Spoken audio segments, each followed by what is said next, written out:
for us. Fox News contributor, former NYPD officer, former Secret Service agent. Dan, we want your take on both spots. We'll get back to Seattle. But when it comes to Atlanta, I know you've looked at the footage. I heard you make some comments about it last night.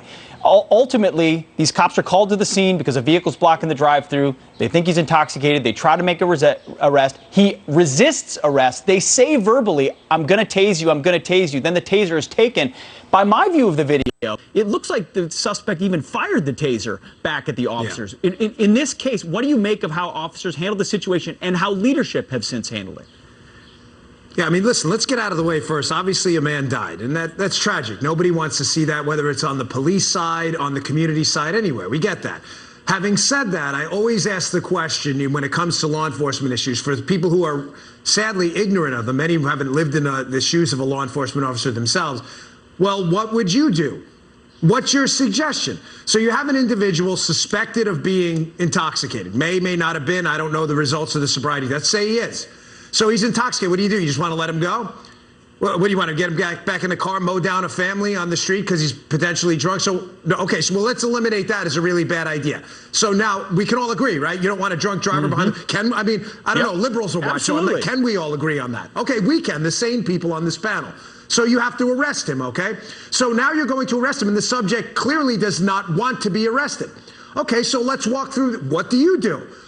Well, again, we can't let him get back in the car, so we have to arrest him using force. Keep in mind, Pete, not force the police officers wanted. They didn't initiate this. The subject did. Okay, so what do you do then? He punches you in the face. Oh, clearly we just walk away then. Oh, so we're not enforcing resisting arrest anymore. So now there's going to be a universal edict. If you don't want to be arrested, just punch the officer in the face. Again, you understand how the left doesn't. This is not a good or bad. It's all bad. The guy died. It's bad. This is what's the bad or worse choice. And the bad choice was to have to engage in a use of force episode with this individual who pointed a taser back at a law enforcement officer he had just punched in the face. Okay? It wasn't a good option to have to engage with your firearm. There were no good options. He's dead. There was a bad and a worse option. And the worse option is to let this subject continue to engage in use of force against them without stopping the episode. Sadly, it resulted in his death. But make no mistake, the use of force was controlled by one person.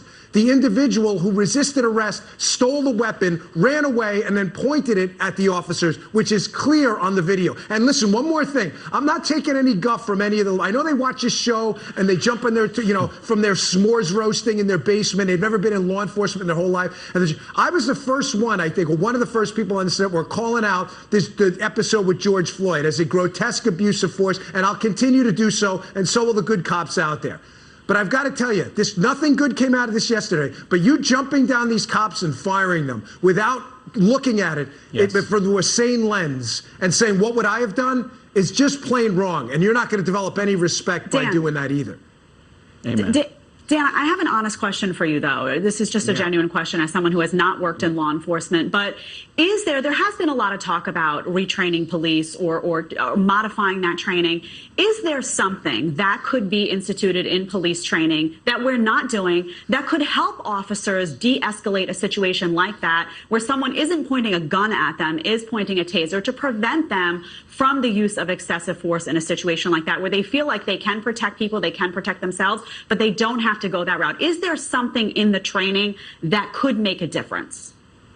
Well, yes, there are. Liz, listen, we need to, as law enforcement, I said this last night on the judge's show, and I'll say it again, and I mean this from the bottom of my heart. We have to do better. We are responsible for people's lives and their freedom, Jed. It's the most awesome power in the world.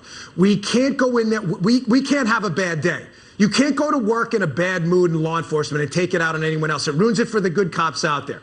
Whether there's a training that we can implement to do that, I'm not sure. I don't claim to be an expert on social psychology here with law enforcement. Sometimes people have a bad day and they make bad decisions. We don't have the luxury of doing that. Having said that, on the use of force, this de-escalation is the new buzzword of the time. Remember, the use of force in that scenario yesterday, and in the overwhelming majority of police use of force scenarios, is not controlled by the cop. It's controlled by the subject.